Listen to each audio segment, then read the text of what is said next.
Assalamu alaikum everyone. This is Sania Shabir from Desert Road Psyche. Welcome back to our channel. आज हम आए हैं एक नए टॉपिक के साथ जो है हाइपोथेसिस टेस्टिंग। हाइपोथेसिस टेस्टिंग क्या होती है जानने से पहले हम जान लेते हैं हाइपोथेसिस क्या होता है। हाइपोथेसिस होता है पॉपुलेशन के अंदर से लिए गए सैंपल के बारे में डिसीजंस लेना।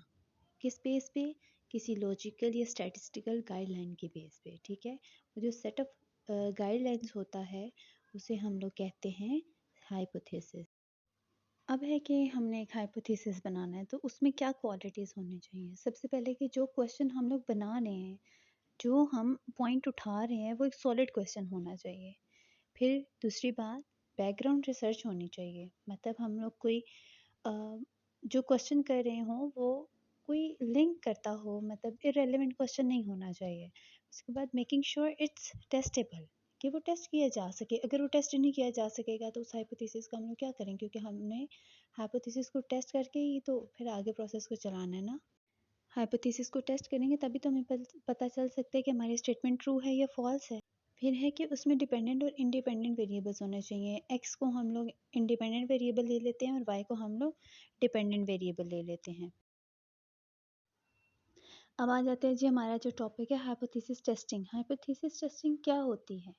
ये एक प्रोसीजर होता है जिसमें हम लोग इन्वेस्टिगेट करते हैं अपने आइडिया को।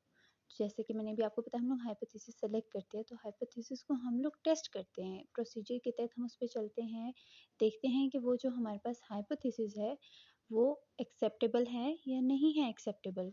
मोस्टली साइंटिस्ट ये यूज़ करते हैं जब कोई थ्योरीज बनाते हैं तो उसके बारे में पहले वो एक हाइपोथेसिस बना लेते हैं, कह लें इनिशियल हाइपोथेसिस बना लेते हैं।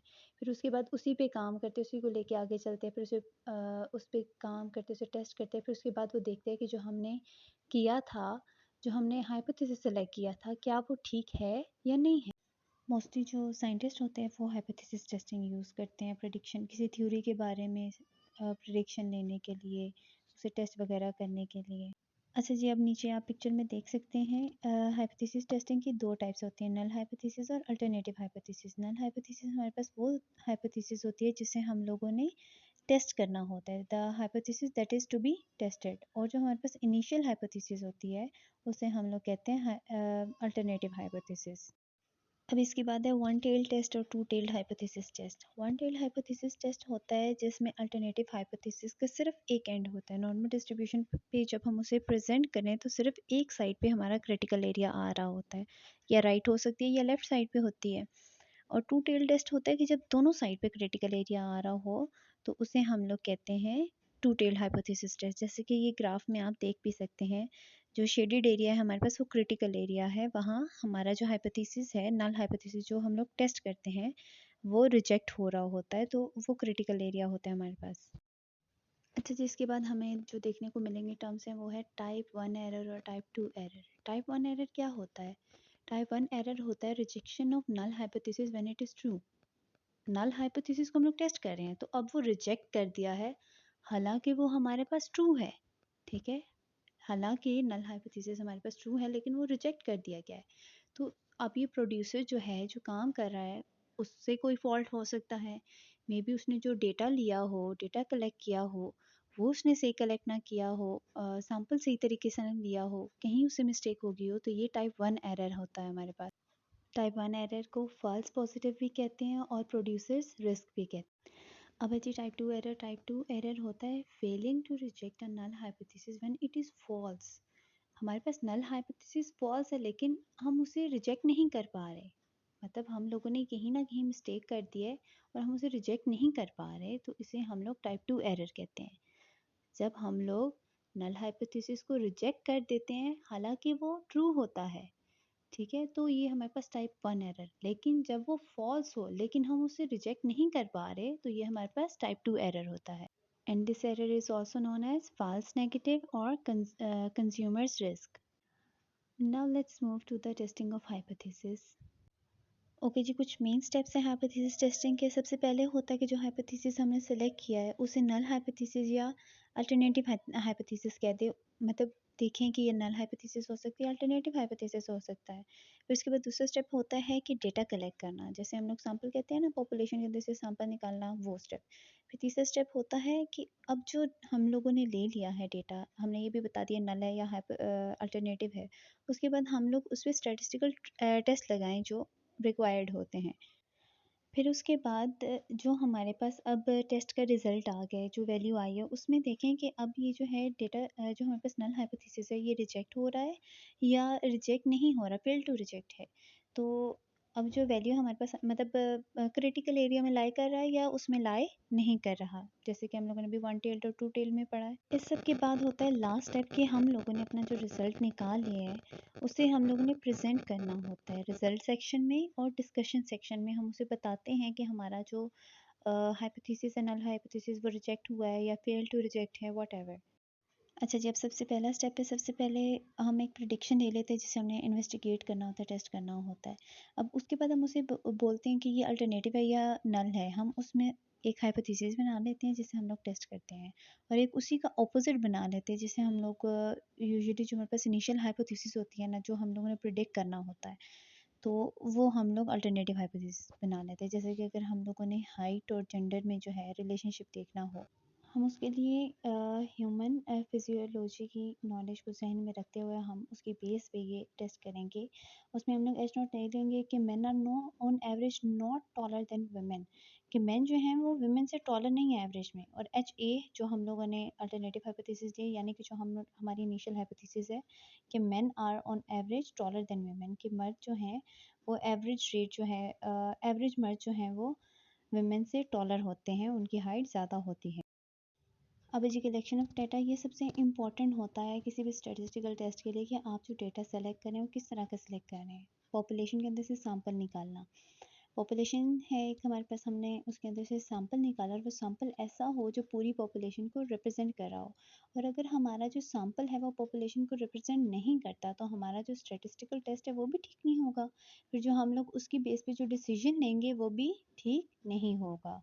तो अब जैसे हम लोगों ने पिछले में एग्जांपल ली है relationship between height and gender, तो उसी को लेके चलते हैं। अब जब हम लोगों ने मेन और वुमेन की एवरेज हाइट देखनी है, तो उसके लिए हम लोग अब एक ही एरिया से मेन और वुमेन नहीं उठाएंगे, हम लोग हर एरिया से हर तरह के लोग लेंगे, हर तरह मतलब हर तरह सैंपल जो हो हमारा उसमें हर तरह के लोग मौजूद हों, ताकि कोई भी ऐसी चीज़ ना रह जाए जो हमारे सैंपल को, जो हमारे डेटा को अफेक्ट करे। ठीक है। Now third step is perform a statistical test.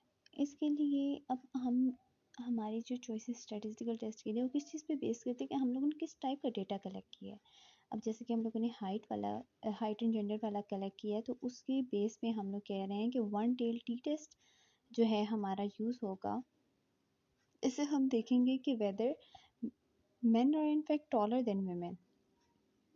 अब इस टेस्ट से क्या होगा कि हमें पता चल जाएगा, एक एस्टिमेट निकल आएगा डिफरेंस का, कि जो हाइट है मेन और वुमेन की, जो दो ग्रुप्स हैं उनकी हाइट में जो डिफरेंस है, इसका एक एस्टिमेट हमारे पास आ जाएगा। फिर उसके बाद हमारे पास एक पी वैल्यू आ जाएगी।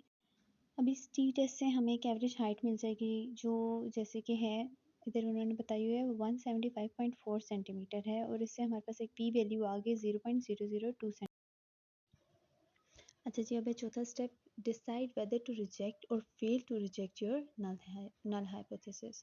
अब जो हम लोग रिजेक्शन है या फेलियर एंड रिजेक्ट करने में फेल हो जाना नल हाइपोथेसिस को, ये किस चीज़ पे बेस करता है, कि जो हमारे आउटकम्स आए हैं स्टैटिस्टिकल टेस्ट से। तो जो हम लोगों ने पी वैल्यू निकाली थी, जो पी वैल्यू हम लोग निकालेंगे, ये हमें डिसीजन लेने में मदद करेगी। मोस्टली केसेस में क्या होता है कि जो हम लोगों ने pre determined level of significance होता है, एक नल हाइपोथेसिस को रिजेक्ट करने का एक लेवल ऑफ सिग्निफिकेंस रखा होता है, जो कि होता है 5% चांस होते हैं कि जो हमारा नल हाइपोथेसिस है वो ट्रू हो जाए। 5% चांस होते हैं कि वो ट्रू हो जाए। तो इस लेवल ऑफ सिग्निफिकेंस को हम लोग लेके चलते हैं।